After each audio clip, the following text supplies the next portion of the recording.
ഉത്തര നക്ഷത്രക്കാർ ഉത്തരവാദിത്തത്തിൻ്റെ പ്രതീകമാണ്. വിശ്വസ്തർ, വാക്ക് കൊടുത്താൽ പിറകോട്ടില്ല. കുടുംബം, ബന്ധങ്ങൾ, ധർമ്മം ഇവയ്ക്കെല്ലാം വലിയ വില തന്നെ കൊടുക്കുന്നുണ്ട്. ലീഡർ മൈൻഡ് സെറ്റ് ഉണ്ട്, പക്ഷെ ഷോ ഓഫ് ഇല്ല. എല്ലാം ഞാൻ തന്നെ ചുമക്കണം എന്നൊരു മെൻ്റൽ ബേർഡൻ നിങ്ങൾക്കുണ്ട്.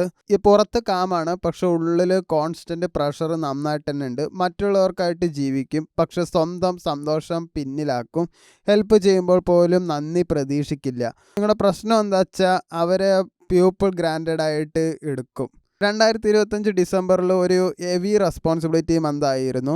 ഫാമിലി, റിലേഷൻഷിപ്പ് ബേർഡൻ ഉണ്ടായിരുന്നു. ഞാൻ മാത്രമാണല്ലോ എല്ലാം ചെയ്യുന്നത് എന്നൊരു തോന്നൽ. കരിയറിൽ സ്റ്റാഗ്നേഷൻ ഫീലിംഗ് ഉണ്ടായിരുന്നു. ഇമോഷണലി കുറച്ച് ഡൗണും ആയിരുന്നു.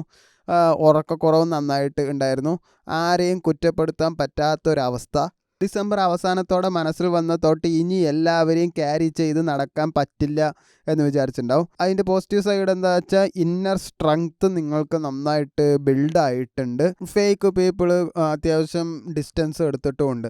2026 ജനുവരിയിൽ പുതിയ റെസ്പോൺസിബിലിറ്റി അല്ല, പുതിയൊരു ഡയറക്ഷൻ നിങ്ങൾക്ക് കിട്ടും. ജോബ് മാറണോ എന്നുള്ള ഒരു മനസ്സിൽ വിചാരം ഇങ്ങനെ വന്നു തുടങ്ങിയിട്ടുണ്ടാവും. അതോറിറ്റിയിലുള്ള ആളിൽ നിന്നൊരു സപ്പോർട്ട് എന്തായാലും കിട്ടും.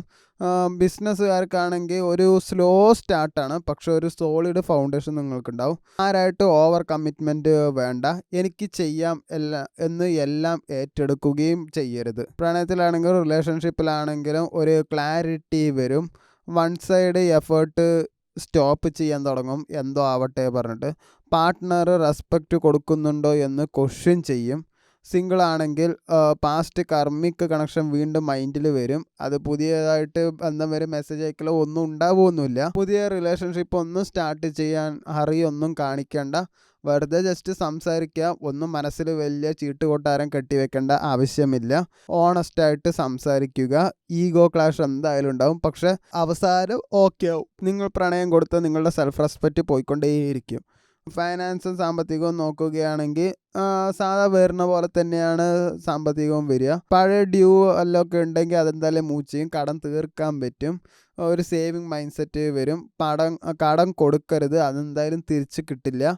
ഫാമിലിയിൽ നിന്നൊരു ഫിനാൻഷ്യൽ പ്രഷർ എന്തായാലും ഉണ്ടാവും. ഇമോഷണൽ മെച്യൂരിറ്റി നല്ല പീക്കായിട്ട് നിൽക്കുന്ന ടൈമാണ്. അതുകൊണ്ട് ഇമോഷൻസ് വലിയ രീതിയിൽ കാണിക്കേണ്ട ആവശ്യം വരില്ല. പ്രാക്ടിക്കലായിട്ട് തന്നെ ചിന്തിക്കും. എനിക്ക് സമാധാനം വേണമെന്നൊരു തോന്നൽ ഉണ്ടായിക്കൊണ്ടേയിരിക്കും. ചെറിയ ബാക്ക് പെയിൻ എന്തായാലും ഉണ്ടാവും. സ്ലീപ്പ് സൈക്കിൾ കുറച്ച് ഇറഗുലറാണ്. അതുകൊണ്ട് നേരത്തെ ഉറങ്ങാൻ ശ്രമിക്കുക. ചൂടുള്ള ഭക്ഷണം കഴിക്കാനും ശ്രമിക്കുക. നിങ്ങൾ തളരണില്ല, പക്ഷെ ശബ്ദമില്ലാതെ എല്ലാം നിങ്ങൾ സഹിക്കാറുണ്ട്.